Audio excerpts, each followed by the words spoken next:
John King, USA. CNN weeknights, 6 Eastern. A prominent Southern Baptist minister introduces Texas Governor Rick Perry at a conservative forum here in Washington, and then ignites a religious war by calling Mormonism a cult, and a vote for Perry rival Mitt Romney, a Mormon, something that would, quote, give credibility to a cult. Tonight, Perry's spokesman tells us organizers of the Values Voter Summit, not the Perry campaign, chose Southern Baptist leader Robert Jeffress to make that introduction. We asked if Governor Perry would repudiate the statements or call on Dr. Jeffress to apologize.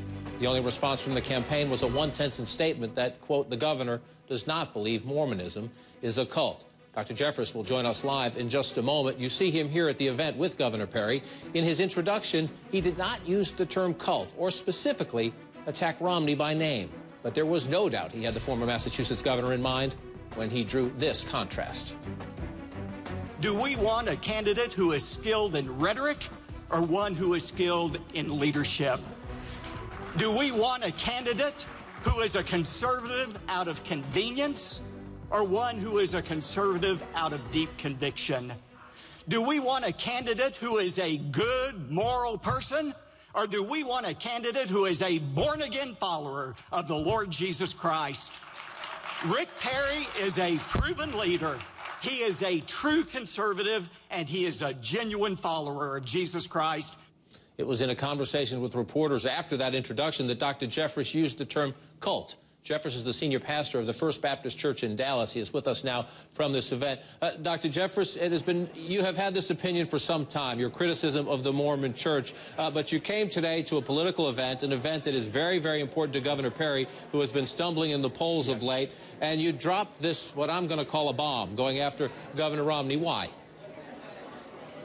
Well, first of all, as you noted, John, I did not refer to Mormonism as a cult in my opening introduction of Governor Perry. And I want to make it very clear that Governor Perry had no knowledge ahead of time of what I was going to say.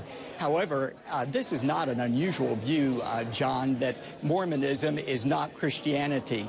Historical Christianity has never embraced Mormonism as a part of its faith. In fact, for many years, the Southern Baptist Convention did label it on its official website as a cult. That's not saying that Mitt Romney's a bad person. I think he's a good person, a moral person, but he doesn't embrace the historical tenets of evangelical Christianity. But I also want to say, John, there are plenty more reasons not to vote for Mitt Romney other than his religious faith, and I think conservatives have plenty of reasons, leaving Mormonism out of it, not to be energized by Mitt Romney candidacy. But you understand the moment, sir. Governor Perry has been struggling. You came to endorse him today as an individual, to introduce him today. You say you had no conversations with the Perry campaign at all about what you were going to say? No, none at all.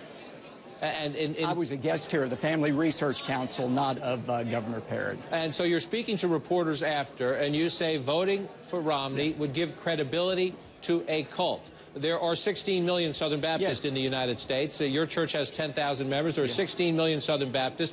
Are you saying, as a preacher in the church that those 16 million people worship in, that they would be giving credibility to a cult if they vote for Governor Romney?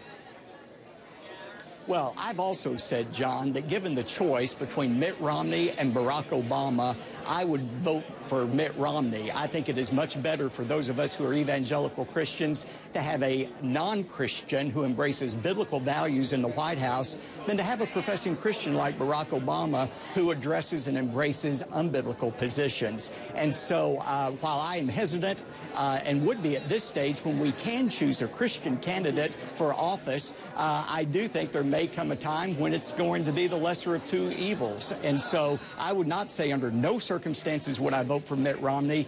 But, you know, it was John Jay, the first Chief Justice of the Supreme Court, who said we have the duty and privilege to vote and select Christians as our leaders. And again, Mitt Romney's a good moral person, but he doesn't embrace historical Christianity. And frankly, I'm not sure why that's news. That has been the position of evangelical Christians for a long time. It has been, sir, but it is news that you did this at this event at this moment in time. You said you would, if faced with a choice between President Obama, the incumbent, and Mitt Romney, were he to win the nomination, you would vote for Mitt Romney. But you know, at this very moment, Governor Perry has stumbled a bit, and he very much, this was an event that was a stepping stone back from his perspective, and you decided right now to try to stop Mitt Romney, didn't you? No, that's not true. I was asked personally in a conference after my introduction about why I personally would be hesitant to vote for a Mormon, and I gave a very honest answer that I felt like it would give credibility to a non-Christian religion. That was me personally. That had nothing to do with Governor Perry, and it occurred after the event. And by the way, this is a historical conviction of mine. In 2007, I said the very same thing, was in the news media talking about Mormonism. This is not some new belief of mine or that of evangelical Christians either.